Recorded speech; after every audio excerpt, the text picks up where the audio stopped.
गांव में घमंडी सोहन लाल रहता था। उसके लिट्टी चोखा की एक बहुत बड़ी दुकान थी। पूरे गांव में एकमात्र उसी के यहाँ लिट्टी चोखा मिलता था, इसलिए वहाँ हमेशा भीड़ लगी रहती और सोहन लाल गले पर बैठा बैठा दोनों हाथों से रुपए गिनता रहता था।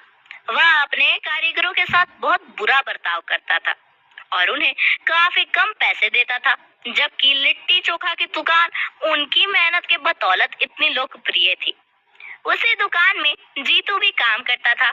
वह बहुत अच्छी लिट्टी चोखा बनाता था। लिट्टी चोखा बनाने की पारंपरिक विधि उसकी दादी माँ की बताई हुई थी। एक दिन, सेठ जी, मुझे 2-3 दिनों की छुट्टी चाहिए और कुछ पैसे भी एडवांस में चाहिए। क्यों? क्या काम है तुझे? और एडवांस में पैसे की क्या जरूरत है तुझे? मैं बिना काम के पैसे नहीं देता। यहाँ मैं खैरात बांटने के लिए नहीं बैठा हूँ। सेठ जी, मैं कोई मजे करने के लिए पैसे नहीं मांग रहा। मेरी पत्नी कजरी बहुत बीमार है, उसे शहर ले जाकर डॉक्टर से दिखाना है। अच्छा, तो यह बात है, तुम बीमारी का बहाना करके शहर घूमना चाहते हो और उस पर कहते हो कि मजे करने के लिए पैसे नहीं मांग रहा। देखो जीतू, कह देता हूँ, ना तो मैं छुट्टी दूंगा ना एक पैसा दूंगा। सेठ जी, ऐसा मत कीजिए। आप किसी से भी पूछ लीजिए। मेरी पत्नी सचमुच बहुत बीमार है। उसकी देखभाल और इलाज कराना मेरी जिम्मेदारी है। मैं इससे भाग नहीं सकता। हाँ, जा जा, बड़ा आया पत्नी की सेवा करने वाला। हाँ, जा जा, बड़ा आया पत्नी की सेवा करने वाला। बीवी के नखरे उठाएगा तो भूखा मरेगा। तुझे काम करना है तो कर, नहीं तो निकल जा। ठीक है सेठ जी, अगर आप मुझ गरीब की बात नहीं सुनना चाहते तो कोई बात नहीं है, आप मेरा हिसाब कर दीजिए। हाँ, बड़ा आया हिसाब लेने वाला। जा जा, महीना खत्म होगा तभी तुम्हारा पैसा मिलेगा। आकर ले जाइयो अपना हिसाब। यहाँ काम छोड़ने के बाद तुम्हें कौन काम देगा? अरे भूखा मरोगे, भूखा। सेठ जी, इतना घमंड करना भी अच्छा नहीं होता। मुझे पैसों की सख्त जरूरत है और आप मेरी मेहनत के पैसे भी नहीं दे रहे। कोई बात नहीं, भगवान एक दिन इंसाफ जरूर करेगा। मैं जाता हूँ सेठ जी। हाँ हाँ, जा जा, कह तो ऐसे रहा है जैसे तो तुम्हारे बिन मेरी दुकान ही बंद हो जाएगी। अरे जा। सेठ की बात सुनकर जीतू बहुत दुखी होता है और घर वापस आ जाता है। घर पर उसकी बीमार पत्नी बिस्तर पर लेटी हुई होती है।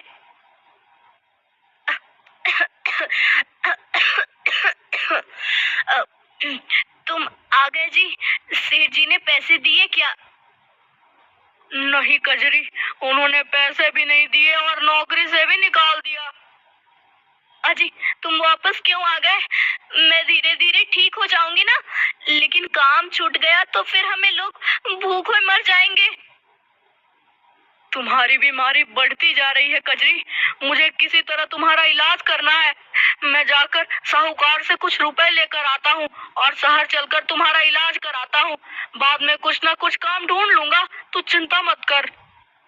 इतना कहकर जीतू साहूकार के पास जाता है और उससे कुछ रुपए कर्ज लेकर अपनी पत्नी को शहर के ले जाकर इलाज करवाता है। कुछ दिनों में उसकी पत्नी बिल्कुल ठीक हो जाती है। सुनो जी, अब तो मैं बिल्कुल ठीक हो गई हूँ। अब फिर से कोई काम धंधा शुरू करना पड़ेगा। साहूकार का कर्ज भी हो गया है, उसे भी चुकाना है। हाँ, तुम ठीक कह रही हो, लेकिन समझ में नहीं आ रहा कि कहाँ जाऊं, किससे काम मांगूं। तुम्हारे पैसे सेठ जी के पास तो बाकी है ना? अब तो 1 महीना भी हो गया है। तुम्हें जो काम किया था उसका जो हिसाब बनता है वह लेकर तो आओ, फिर सोचते हैं कि क्या किया जा सकता है। ठीक कहा, अभी जाता हूँ। इधर जीतू के जाने के बाद सोहन लाल के लिट्टी चोखा की दुकान पर भीड़ कम होने लगी। जीतू के दुकान छोड़ने के बाद वहाँ के लिट्टी चोखा में वह स्वाद नहीं रह गया था जो जीतू के हाथ से बने लिट्टी चोखा में था। उसने दूसरे कारीगरों को अपनी सीक्रेट मसाले की रेसिपी कभी नहीं बताई थी, इसलिए अन्य कारीगर उसके जैसा लिट्टी चोखा नहीं बना पाए थे। सोहन लाल को भी थोड़ा बहुत इस बात का एहसास हो रहा था। तभी जीतू सोहन लाल के लिट्टी चोखा की दुकान पर जाता है और अपना मेहनत ताना मांगता है। तू फिर से आ गया? सेठ जी, आपने कहा था कि बाद में आकर अपना हिसाब ले लेना।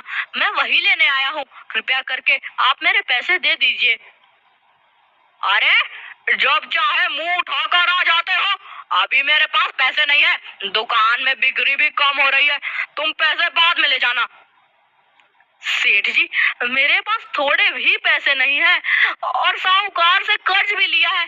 अगर आप मुझे पैसे नहीं देंगे तो मैं तो बर्बाद हो जाऊंगा। देख, तेरी बात सुनकर मुझे तुझ पर तरस आ रहा है।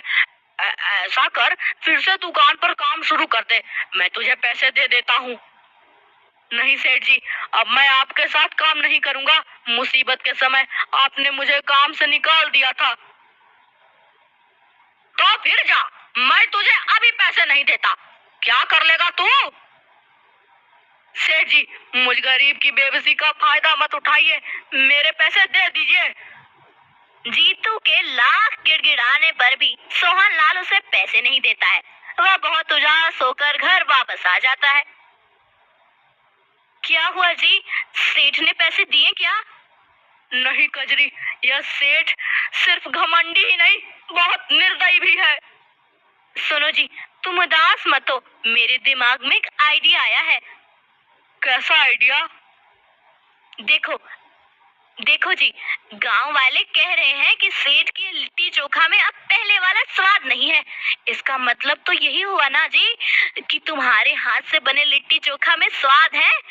क्यों ना हम लोग खुद लिट्टी चोखा बनाएं और उसे बेचें? लेकिन हम ऐसा कैसे कर पाएंगे कजरी? हम दुकान कहाँ खोलेंगे? सामान कहाँ से लाएंगे? हमारे पास तो पैसे भी नहीं है। देखो जी, लिट्टी चोखा बनाने के लिए कोई बहुत बड़ी पूंजी की जरूरत नहीं होती। हम पहले कम मात्रा में लिट्टी चोखा बनाएंगे और चौराहे पर ठेला लगाकर बेचेंगे। जैसे जैसे आमदनी होगी, वैसे वैसे हमारी दुकान बढ़ती जाएगी।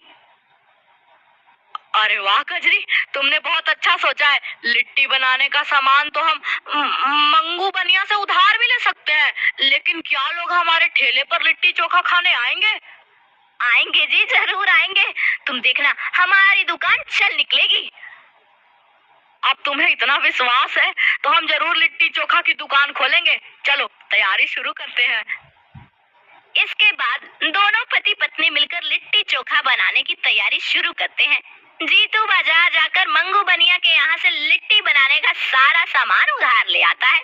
उसके अच्छे और मिलनसार स्वभाव के कारण गांव वाले उसका बहुत मान करते थे, इसलिए उसे उधार लाने में कोई परेशानी नहीं हुई। उसके बाद दोनों मिलकर लिट्टी चोखा बनाते हैं। मंगू बनिया जीतू को अपना एक पुराना ठेला भी दे देता है। पहले वह इसी ठेले पर भूंजा बेचा करता था। जब लिट्टी चोखा बनकर तैयार हो गया, तब उसे ठेले पर सजाकर कजरी और जीतू चौराहे पर ले जाते हैं। तभी गांव का एक आदमी आता है और कहता है, अरे क्यों भाई जीतू, यह तुमने लिट्टी चोखा का ठेला कैसे लगा रखा है? अरे भैया, मैंने लिट्टी चोखा की दुकान खोली है।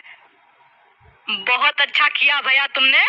उस घमंडी सेठ के यहाँ लिट्टी चोखा बहुत महंगे हो गए हैं और पहले जैसा स्वाद भी नहीं है, और उसके कर्मचारी लोगों से बहुत बुरी तरह पेश आते हैं। इसलिए मैंने तो वहाँ खाना ही छोड़ दिया है। वैसे तुम्हारे लिट्टी चोखा का रेट क्या है? यह देखो भैया, हमने ठेले पर इसका रेट भी लिखा दिया है, 15 रुपए प्लेट। अरे वाह, क्या बात है भाभी, आपने तो रेट भी बहुत कम रखे हैं। पता है, सोहन लाल के यहाँ 20 रुपए में एक प्लेट मिलते हैं। अरे जीतू भाई, मुझे जल्दी से एक प्लेट लिट्टी चोखा खिला दो, बहुत दिन हो गए हैं खाए हुए। अभी देती हूँ भैया। और कचरी एक प्लेट में लिट्टी और चोखा ग्राहक को देती है। क्या स्वाद है। कमाल कर दिया जीतू तुमने। अब समझा, जीतू सेठ के यहाँ जब तुम बनाते थे तभी लिट्टी चोखा में ऐसा स्वाद था। यह तो तुमने अच्छा किया भैया दुकान खोलकर। अब देखना तुम्हारी दुकान चल निकलेगी। आप लोगों की दुआओं की जरूरत है भैया। तभी वहाँ पर एक महिला ग्राहक आती है। अरे कजरी, तूने खुद का लिट्टी चोखा का दुकान खोल लिया क्या? हाँ दीदी, चख कर देखो कैसा बना है। और कजरी एक प्लेट में लिट्टी और चोखा उस महिला ग्राहक को भी देती है। वाह, मजा आ गया। क्या स्वाद है। इतना स्वादिष्ट लिट्टी चोखा मैंने कभी नहीं खाया था। ऐसा करो कजरी बहन, 20 लिट्टी चोखा पैक कर दो, मैं घर ले जाऊंगी।